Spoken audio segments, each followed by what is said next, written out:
The vast majority of this material is too obscene to show or to quote to you. Well, certainly other factors are contributing to the moral decay that concerns so many decent people today. But isn't it reasonable to presume that material such as you've just seen is one of the major factors? And it is important to realize that even if you knew that your own children would never, under any conditions, buy or read this material, if you knew this, and you can't know this, you must realize that they are constantly exposed to those who do read this material and who might be triggered into compulsive acts of sex violence. As I said before, the most insidious feature of these publications is that they glorify crime and ridicule law and authority. Vice is presented as fun. This warped idea of fun has contributed to the fact that 1 out of every 20 children born in the United States last year was illegitimate. The rate of illegitimacy has been steadily climbing, and the care of these children costs taxpayers $1 billion a year in government aid. This does not take into account the human misery or suffering that cannot be measured in dollars and cents. What these publications promote as fun has helped to increase the spread of venereal disease in this country.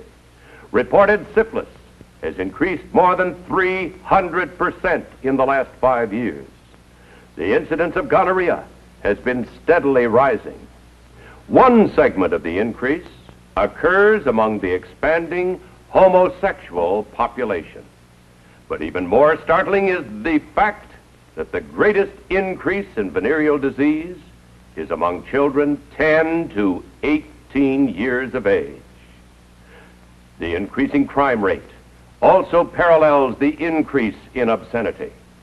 A vicious crime of violence, murder, forcible rape, or assault to kill is being committed every 3 minutes.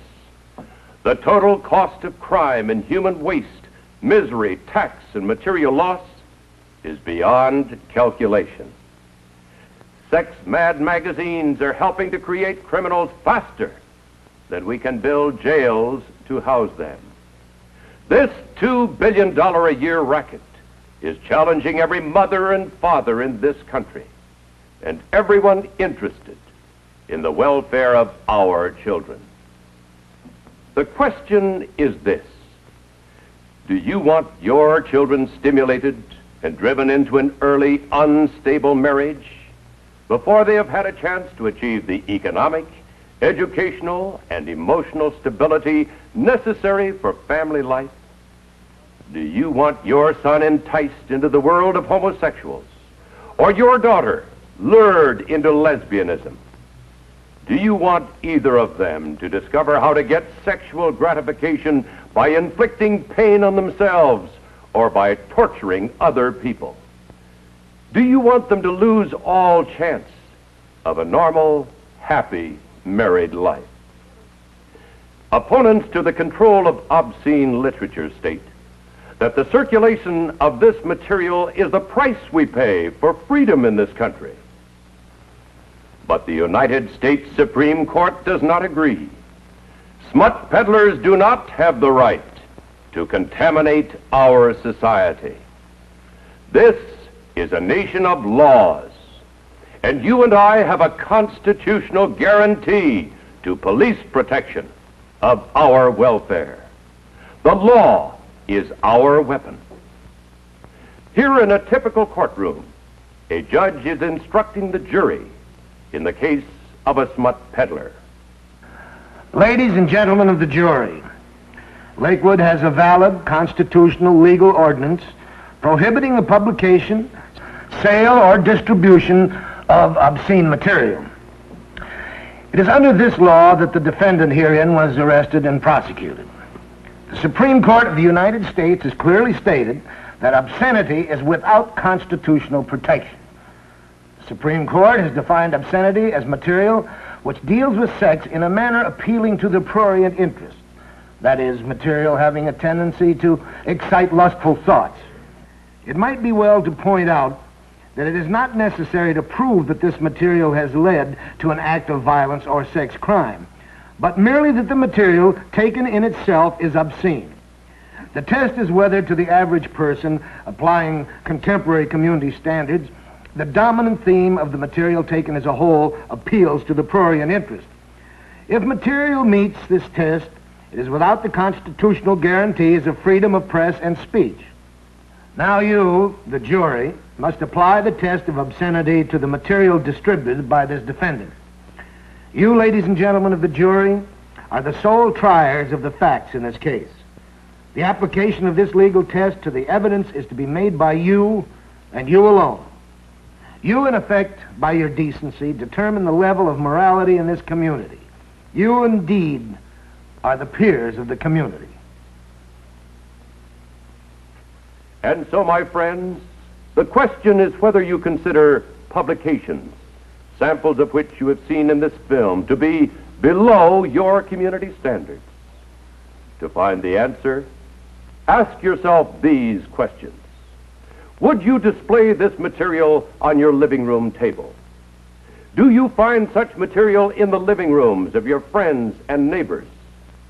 Would you read stories from these publications to your family or friends? Would you undertake to sell this material from door to door? Of course you would not. Your community standards are far above this depraved material. Now, what can you do to solve the problem? You've seen the nature of the problem. You've heard the legal solution. But what can you as an individual in your own community do? First, start with your own home. Check your own reading and the reading matter coming into your home for your entire family. Remember, children can be contaminated by magazines brought into the home by adults. Second, promote good reading. Encourage children to use the library.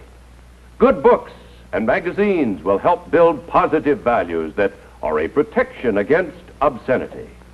Third, check neighborhood outlets that display pocketbooks and magazines, grocery stores, newsstands, malt shops, everywhere from the corner drugstore to the barber shop. And if you find obscenity for sale, call it to the attention of the owner. Remember, trading in stores that sell salacious material supports the obscenity racketeers. Fourth, report objectionable material to the police. Every arrest and prosecution, every conviction is a step in the education of the public to the solution of the problem. Remember, the law is your weapon. Fifth, write letters of commendation to police, prosecutors, other public officials, and to the newspapers whenever they take action against obscenity. Such letters and other direct contacts inform the public officials how high your community standards are. Sixth, form a committee for decent literature within your fraternal, civic, or religious organization. This committee will keep your own organization informed and active against this plague of filth. Form a Citizens for Decent Literature group in your community. Such a community organization will awaken people to the problem. It will provide speakers and other means to educate the public and arouse public opinion, which will support the police and prosecutors so that prompt, vigorous enforcement of the law can be expected. Information and advice on the organization of a Citizens for Decent Literature unit can be obtained by writing to CDL, Box 12, Cincinnati, Ohio. So you can see from what I have told you and shown you today that a moral decay is spreading through our country and our society. This same type of rot and decay caused 16 of the 19 major civilizations to vanish from the earth. Magnificent Egypt, classical Greece, imperial Rome, all crumbled away. not because of the strength of the aggressor, but because of moral decay from within. But we are in a unique position to cure our own ills.